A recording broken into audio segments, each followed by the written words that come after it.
Hello, fellow map makers. Welcome to another live map making session with me, Ralph Shamanov for Fantasy Software and Campaign Cartographer. Hope you're all doing fine, watching this live or later, and hope you didn't miss me too much last week. It was a holiday here, and I was at Spiel in Essen at the same time. The largest board gaming consumer fair in the world, and it was fun. And luckily, I didn't bring back any infection, any illness from that big convention like I did from Gen Con. So I'm all good and ready to do another mapping session. Thank you, Sue. Sound seems to be good. So we are ready to go here. Question from Remy: Did you bring back any board games? Of course, I brought back. One board game and a miniature and some dice and the usual stuff you get at something like Spiel. All right. So what do we want to do today? I'm going to look at the latest Cartographer's Annual that we published for October. And it's the second annual issue by one of our community members, by CC Sharon, or however you pronounce that. And I'll take a look at what you can do with that, the special considerations for the style, and demo it and see what we can come up with. So Remy says yes, he should go to Spiel at least once. Yeah, I think everybody should have seen it. It's big, it's huge, and it can be very tiring and exhausting, but it's certainly fun to see for a day and wander around to see all the board games and perhaps try a couple. It's a great event. All right, so let's see where we are here. Yes, you can see from the starting screen already, the style is a post-it notes style, basically, like if you took a stack of post-it notes and popped them on a piece of paper to show a room layout or a dungeon layout, connected them with corridors and notes and everything, and create a fun little dungeon map this way. So let's see how we go about using it. And before I forget to mention it, if you've got any questions, please post them in the chat. We'll all be happy to help out, and I'll try to show stuff on screen if possible. And people, so I can see and learn what people find interesting about this and where they have questions. Always good to get the user feedback. Alright, so let's get started. I start a new map, as usual, by clicking the new map icon up here on the file toolbar, save my current map, and the map type is in Dungeons, as you'd expect from the title, Sticky Note Dungeon. And we'll find it down here. And there's the first special thing you might notice about this. The style doesn't differentiate between metric and imperial units, but instead between orientations of the paper, landscape or portrait. Why that? Well, first off, the style is not concerned with actual units really, or at least a faithful representation of meters or feet or anything. It's more of a general layout thing. So differentiate between metric, between meter and feet, or yards or miles doesn't make much sense. But it's also a fixed size template, so no way to modify the size here from the new drawing wizard, because it's meant to be a US letter sized piece of paper. And to have the easy options to go between the two different orientations of the paper, I included these as just separate templates.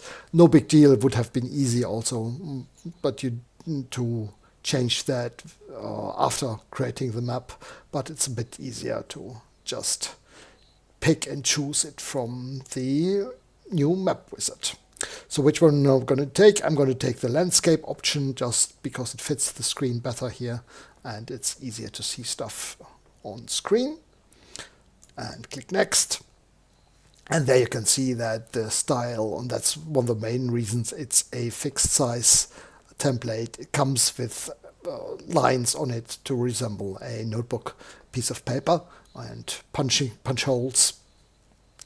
And to have this as a resizable template would not work. And therefore we made this a fixed size template.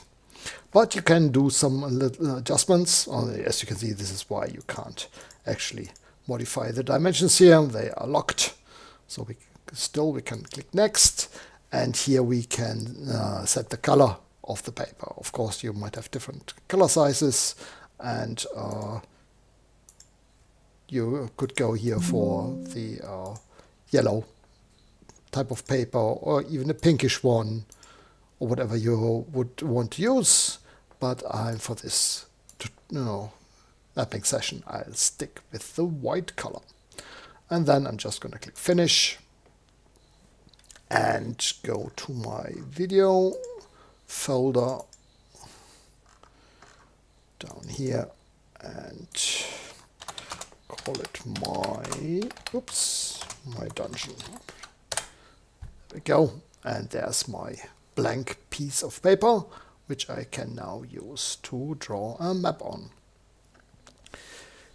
Just a quick test. If I wanted to resize the drawing area on here, I could go in here, and I'm actually not quite sure it works with the map node in there, but probably not. Let's have a quick check whether this would work. I'm curious myself. I haven't tested this, but it doesn't change the actual map size because the map node is set to set a fixed map size.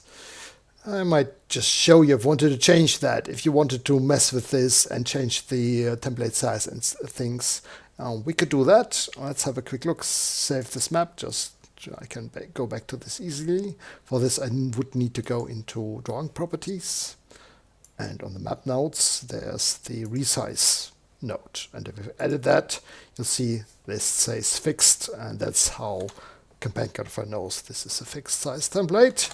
If I could put in something like scale XY in here, that allows scaling in 2 different sizes. And if I now set the size of the map, resize drawing area, and say 1500 by 1100, something like that. See, it does scale the map size. What it doesn't scale is the lines, and that's why we kept the map at the fixed size. You could, of course, now go in and add additional lines, move the stuff around so it's in the location you want it to be, or it deletes stuff and then work with a larger piece of paper. That's how you would go about resizing the template for this map style. But I don't want to do that. I want to stick with my default size, so I'll just reload my last saved version. And here we are again at the default map size. All right, so how we gonna now go about this? I could start by picking sticky notes here and propping them on the paper and then drawing around them. I could also start by sketching some stuff first, and I think that's what I want to try. I'm thinking about doing a circular room in the center, which I actually don't put a sticky note on, but it's which I just draw on the paper, and then have sticky notes outside in a circular arrangement, which I could theoretically pick up and move about, so have a changeable layout of rooms around my central piece. So I want to do about that. Now, do I want to go about that? I want to draw some walls first, and if I right click the walls drawing tool button here, I've got the different options for pens. These are actually for cave walls, fills basically that you put on, and these are the wall options, basically creating some kind of hand-drawn looking lines in different pen sizes, or how pen drawing would look. A Sharpie-like drawing, so a marker, thicker marker, and a thinner Tech pen. And also the same in colored options. I'm going to stick with the default version, and I'm just going to put down my central room here. And there you can see that the main line thickness and look of like it's been actually drawn with a felt pen on the paper is achieved through the sheet effects. So I've got my central room here, and I'm thinking there would probably be a stairwell coming down in the center of this room, and I can access all the different options for symbols through the buttons here. If I click on the first one, on the cave one, it will have all the symbols in the drawing style, but they're also sorted in little groups and arrangements for the different drawing catalog options here. And that's because it's quite a few symbols in this set, and that makes it a lot easier to find specific ones. And I want a staircase, and I want a hand-drawn one, so just on the paper, so I don't want the color fill here at this point. I just want one of the line-drawn ones down here, and not in the blue color, but in black. See, and we've got a spiral staircase here. I can make it a little bit larger perhaps. Plop it down in the middle, and there we are. Okay, then I'm thinking I've got some kind of riddle in the dungeon where where they are moving a door or unlocking different doors leading off from this room in different directions, and depending on what they do, the contents of the rooms may perhaps change. So what I want to do next is draw some corridors going outside from this central room. So I'm going to go back to my Sharpie, and I'm just gonna draw a few exits here for this central room.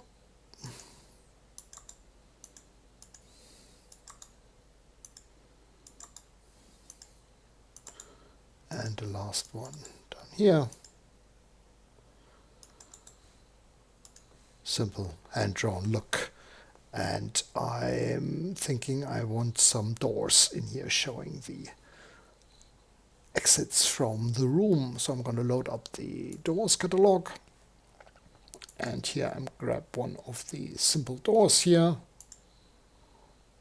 And as you can see, I can just set it back to normal because I enlarged the central staircase. These are now a little bit larger, and I want to do it like this. See, they have a white background that blocks out the wall, so I don't need to put any extra breaks into the walls. It will just work fine like this. And there's my very simple door selection for the room. So next up, I'm gonna go for my rooms outside, and for these I want to use the sticky notes. So I'm gonna grab the catalog. They're also in the base catalog, but I've arranged them in the Geomorphs catalog for easy access with the highlights and stuff, so everything that's more not colored and not a specific content symbol for the dungeon is in the Geomorph catalog here. And then I'm just going to grab a sticky note, set it to normal again, And I might make these a little bit smaller to fit them better. Yeah, let's make them a little bit smaller. So I'm gonna pop one down here, and as you can see, there's a few different sticky notes underneath this here with different corners and things. So I'm gonna grab a pink one for the perhaps a special room or something important, and then I can also use a varicolor version of this symbol, for example, for an orange note, and put this here and one here. There we go. And you noticed one thing here, the sheets are set up so my walls are actually showing above the sticky notes, so that would indicate that you've put the sticky notes on the paper first and then drawn above that. But I'm thinking with my idea here, it's more like I want to move the sticky notes around, so I want the walls to be behind the sticky notes, and for that I'll just have to move the walls up here and this one, so they are above the floors in the list, meaning their stuff is drawn first. Oh, okay, that's not right. There's the wall Sharpie. I forgot the one. So we have actually used them on. There we go. And now they are behind the sticky notes, looking quite like they were drawn first and then just someone popped the sticky notes on the paper. Alright, so I've got this down, and now I've got to fill my stuff with symbols. So let's go for the doors first and just put on some special stuff. Perhaps I can show what is locked and a secret perhaps. Here I'm going to use one of the little bit more elaborate doors. Although actually that doesn't make so much sense, because if I want to move the sticky notes around, doesn't make sense to have the symbol here in the corner, because if I move the sticky notes down here, it would be in the wrong corner. So I'm just not going to put a note on then and keep the stuff on the notes a little more abstract, or basically unspecific in what direction you enter the room from. So let's have a look at some traps. So we've got some nice little trap symbols here, and trapdoor and floor. Set this back to normal. So I'm just going to put this here at the bottom, indicating that there's a trapdoor in the floor, and got a trap note on this one. So my yellow rooms will be the trap rooms, basically, where when people explore these, go in, they'll run into some troubles with the traps. So I'm just going to put the trap notes on any of these. Alright, so like that, and then let's have a little bit of monsters perhaps. Yeah, that sounds good. So let's make this perhaps a little bit larger. Nice big gelatinous cube in here, and some skeletons into this room.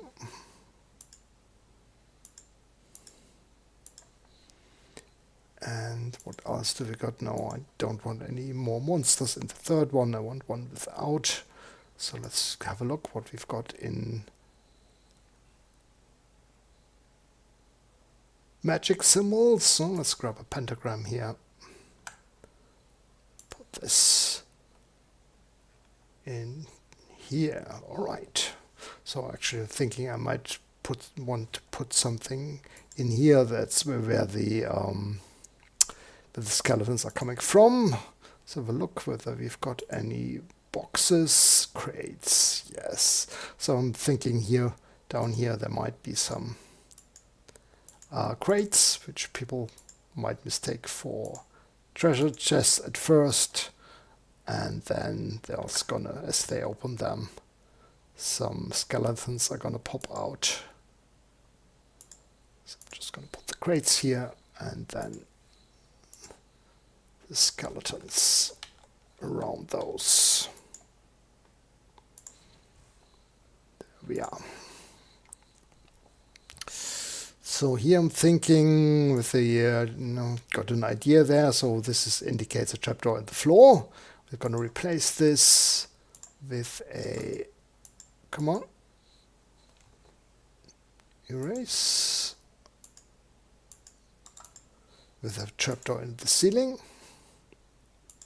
and assume that the gelatinous cube will then just drop or flow out of the hole in the ceiling and come at them from above. Might be a nice different change to an encounter with a gelatinous cube.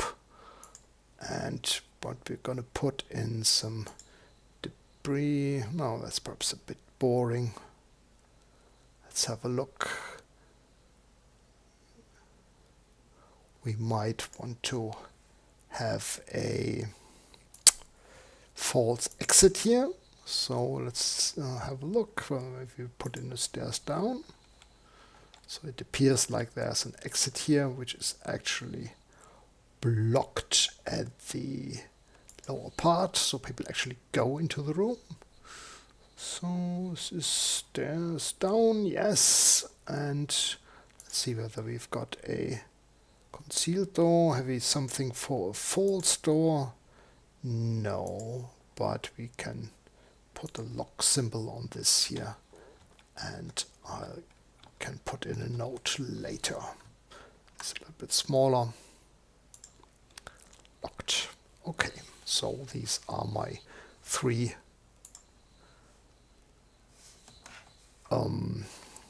trapped rooms, which people will encounter problems. And then I'm thinking these are ones, the red one, let's do that first. That will be my actual treasure room. So the one that they are looking for. And there we are going to pop in a few chests. Or in the jewelry box. You can also, if you don't want to have the yellow on the pink background, we can do these as color symbols. So set it back to normal size. Put in a few chests and a couple crates. There we are. Still think we can zoom in a bit here. And we should probably put something else in there as well. So let's put still put another trap in here with a pit opening. And what else do we have? Yeah, nice little statue on either side is always a good idea. So they might be wondering whether the statues come alive and threaten them. There we go. So I just need something for the others, and these were actually rooms where some of the denizens of the dungeon might be active in. So no trap rooms as such, but something like here a guard room with a table in the center and a fireplace. And also some goblins probably.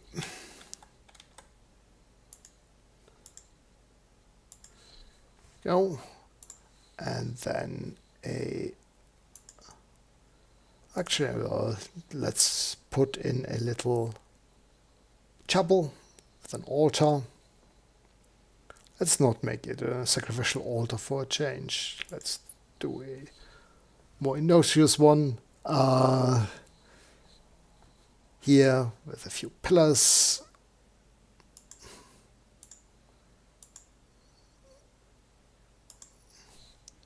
Actually, move this a bit. Oh, come on. Sometimes a bit hard to hit these symbols to move them. There we go.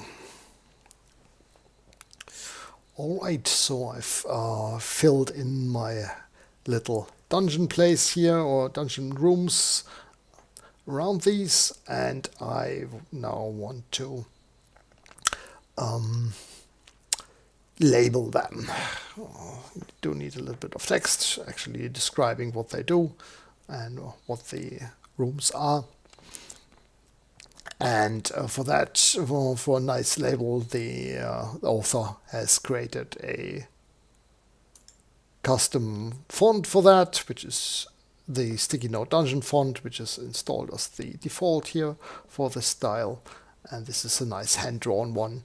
It might not have everything available because it's a self-created style. So, for example, it probably won't have the German umlauts or stuff like that. But it will have all the basic things you need to label a dungeon. So let's call this of course, the treasure chamber.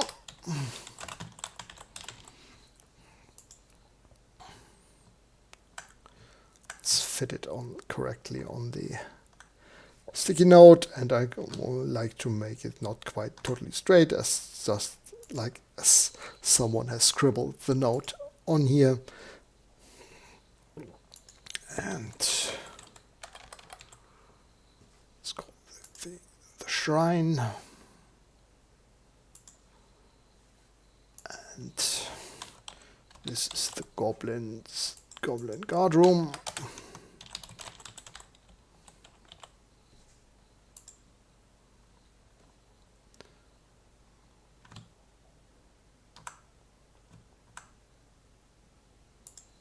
In there.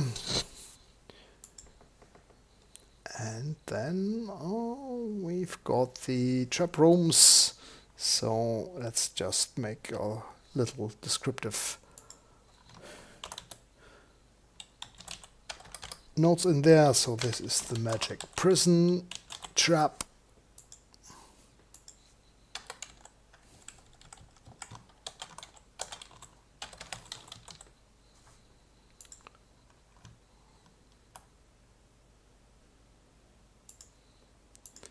This is the gelatinous drop. Gelatinous drop.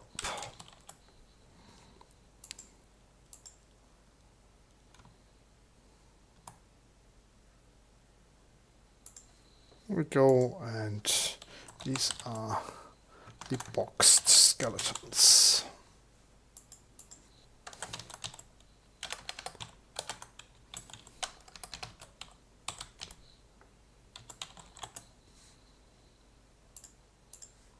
Okay.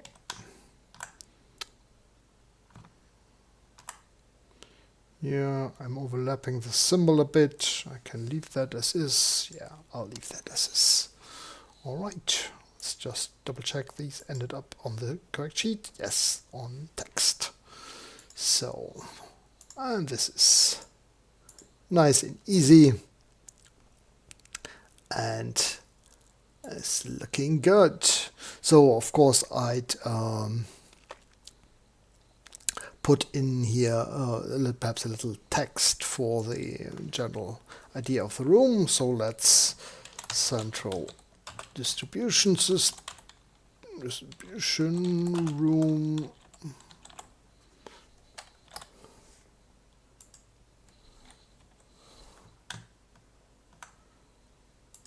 And then just do a little text description here.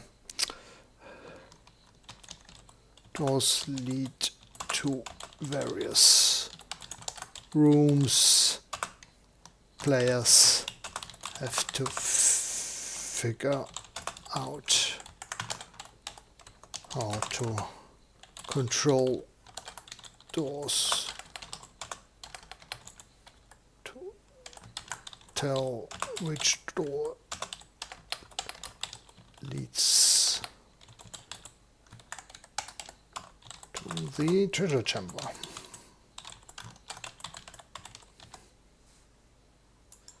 Go. Let's make that a little smaller. And there we've got our nice little dungeon plan with some ideas, not very workable as is, but I'm actually not very used to creating dungeons and stuff, so my ideas about this are certainly pretty odd and not workable as they are, but it's the principle I'm trying to show off here. Alright, so just one more thing, or one thing I want, if I want to move these around, I could try grouping these, so but the thing is, if you group items, they will all end up on the same sheet, and it might take away a bit of the sheet effects, but let's give it a try.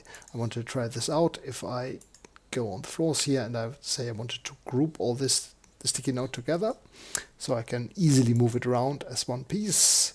So tools, groups, group. Select this here, but not these lines here. Do it, and oh, did I unselect the text? Let's try again. Draw.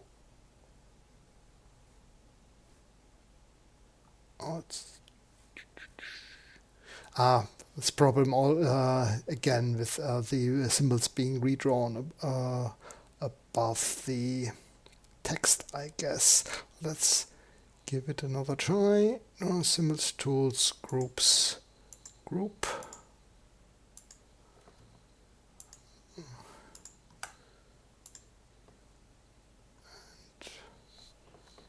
do it. Yeah, the problem is that because it's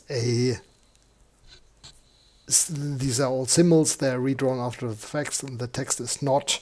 The text gets covered there, so that doesn't work. What I could try is actually turning this into a symbol and then placing that. Let's give that a try. Draw symbols, define symbol. Again, deselect these here. Sorry, my voice is going a little bit. If we do it, and let's call this the treasure chamber.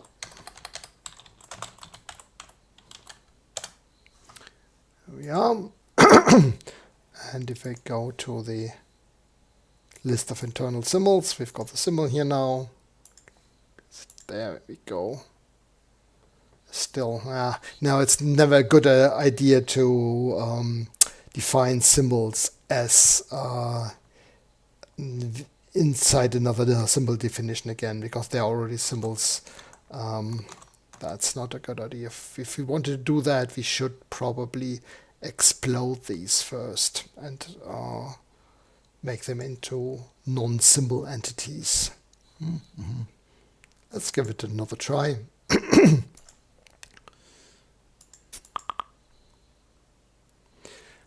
Yeah, the other option, as Sue just writes, would be to turn off the double drawing of the symbols again as I've done in previous session. I might give that a try in a moment. Let's just explode the symbols here. Move this to the front. And now symbols, define symbol. Not this one. Do it. Again, the treasure chamber. Let's have look.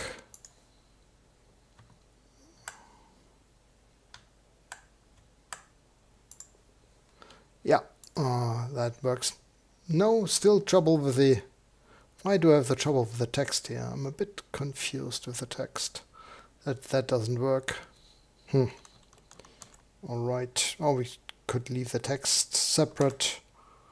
Or I can use Sue's suggestion and turn off the symbol drawing, redrawing. See whether that works. And now symbols. Oh, I'm not too happy about this. Let's have a look with the with the grouping again. So don't want to turn them into symbols again. So let's group this.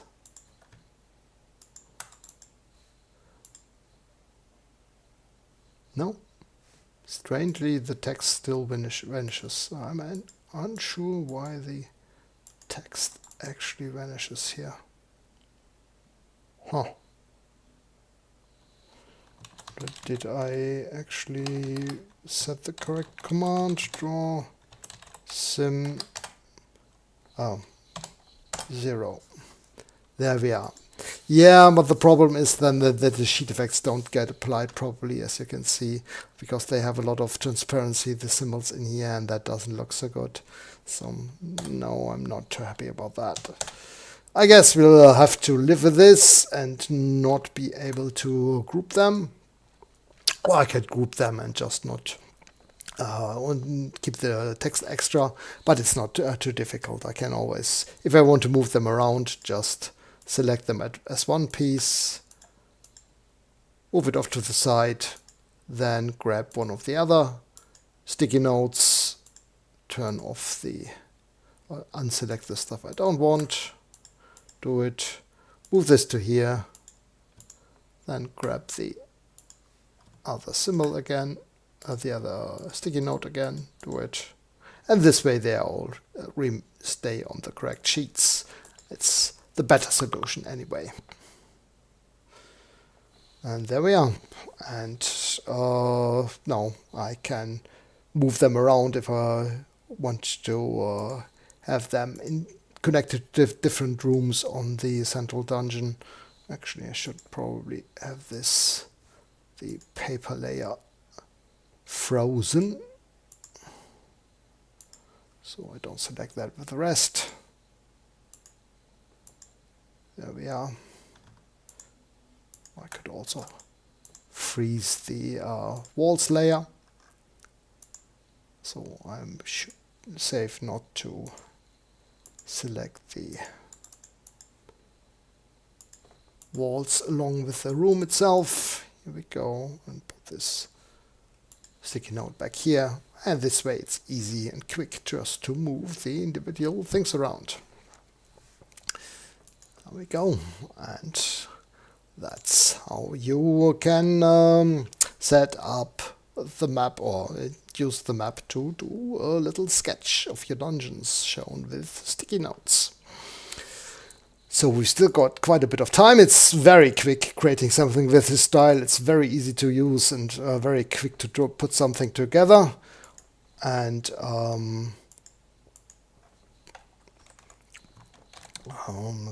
circular room dungeon, that's what I call this one, but I also want to show you how to create a separate template for these. And we can create different templates for different page sizes and stuff, and so we don't have to redo the sizing of the template if we want to perhaps more generally create half-sized pages or double-sized pages, stuff like that.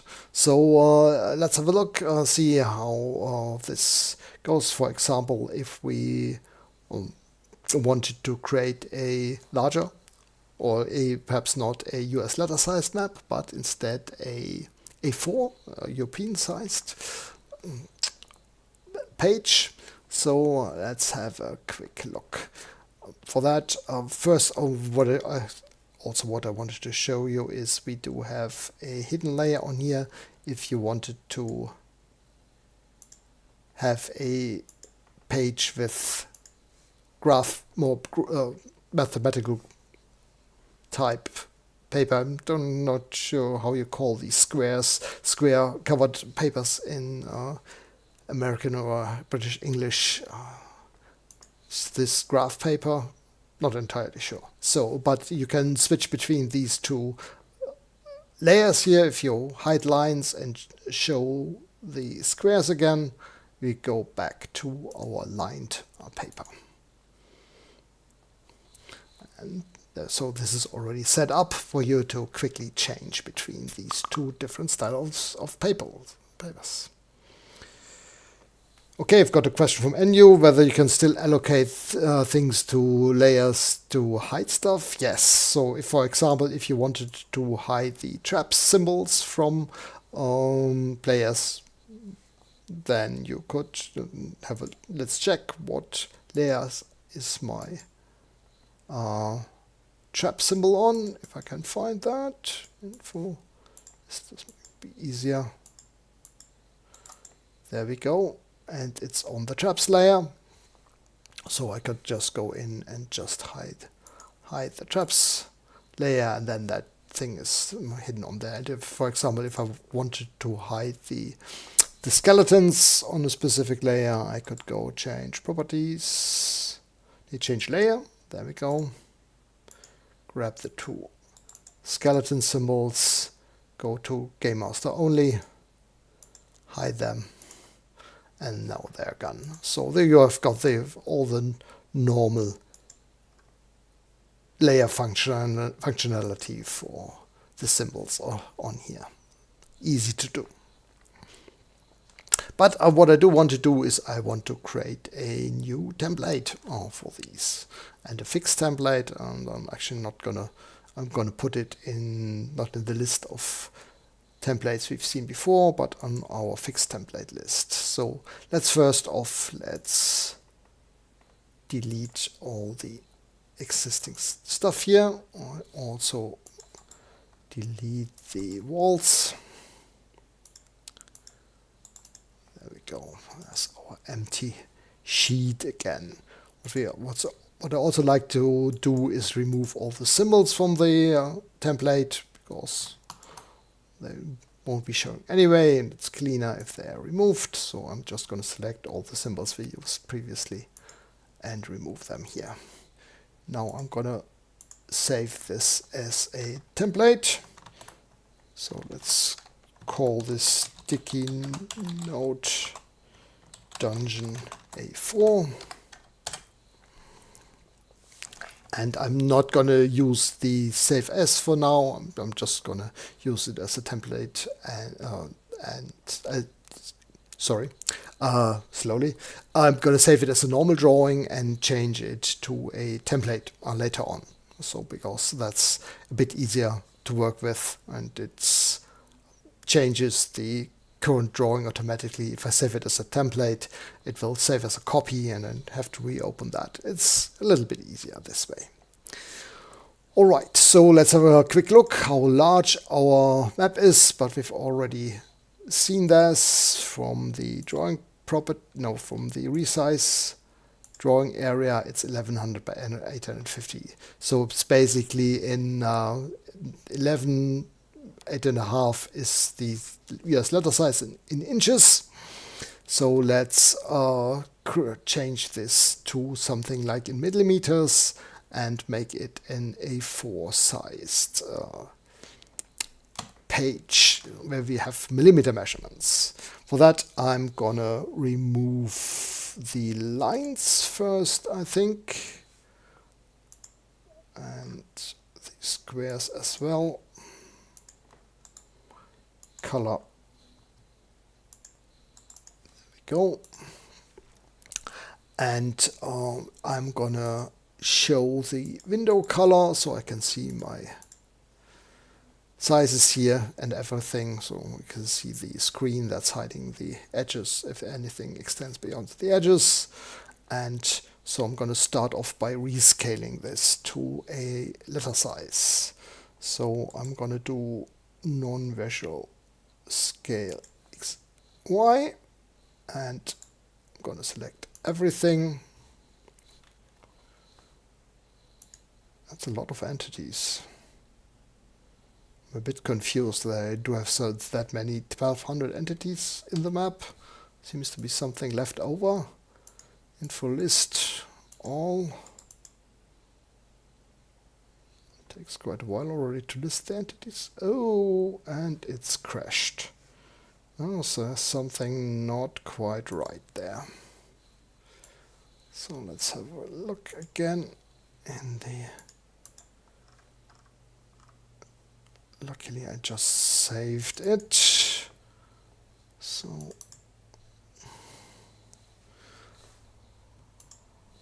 there's that again. So let's do a count. Circle entities. Okay, there seems to be some... Oh, that's all the XP entities here. Oh, there's some left over of something. So let's... I think this is not a good idea trying to dive into what's going on with those XP entities here. That's something I have to do in not live on screen, but when I've got time to take this slowly and have a close look. So I'm going to leave this for the moment, and instead I'm just going to redo the scaling that I wanted to do. I'm going to thaw everything here and show everything here. Okay, and I'm going to erase all the lines. There we go. These ones here, and I'm going to erase one of the circles and the two red lines because I don't need that for European style. Our ring binders have only 2 or 4 holes and not 3 like the Americans. So I wanted to rescale the whole thing here. So I'm going to scale XY and scale everything, do it.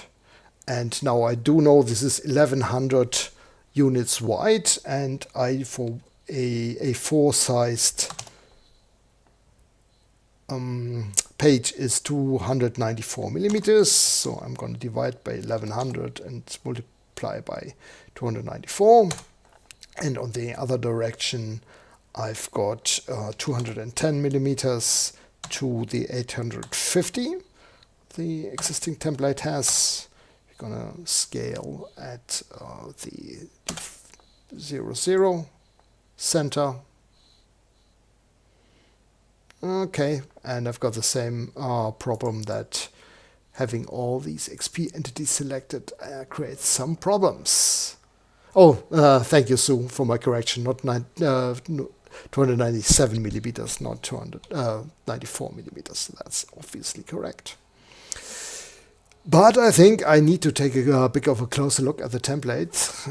Seems to be something going on with this whole thing, with the XP entities, preventing a modification there. So let's see what happens if I erase all them. By entity type, XP entities. Do it. That's obviously also deletes the sheet effects. So I need to reapply them. And XP entities is a question from Sue. What are XP entities? XP entities are special kinds of objects, mostly external references, like a bitmap inserted in the map will be an XP entity, or something like the list of sheet effects that are applied to a drawing will be an XP entity, and there are a few others. So they are basically normally not visible things, or except for inserted bitmaps, obviously. So there's a lot of stuff going on here. I think I will need to take a closer look at this template. There might be something left over from the original files. I created this from something that escaped my notice, and I'll definitely update the drawing style when I've found the problem and cleaned up the template. Yeah, as Remy says, although a lot of the behind-the-scenes stuff will be XP entities, stuff that is saved inside the drawing for proper appearance and functionality. And sometimes it can happen if you copy stuff over that they get copied again and then basically multiplied exponentially if you do several copy operations and have something that you don't see included in the copy. And this can sometimes create problems, as you can see here. So I'm actually going to stop this here because I do need to take a closer look at the template and sort this out not on screen, and upload a fixed version tomorrow probably. So let's reload the map we created and have a final look at our circular room dungeon here. As usual, I will share this on the forum thread for the video. It's nothing special really, but if you want to take a look at what's happened here, I've did a little change to the template by moving the walls layer behind the sticky notes, so you can check what happened there and download the FCW file from the forum tomorrow. Otherwise, thank you for watching, and we'll cut it a little bit short today, but it makes no sense to start something else when I've got my mind on the things I need to fix in this template here. And thank you everybody for watching. See you again next week. Happy mapping until then. Have a good time. Bye bye.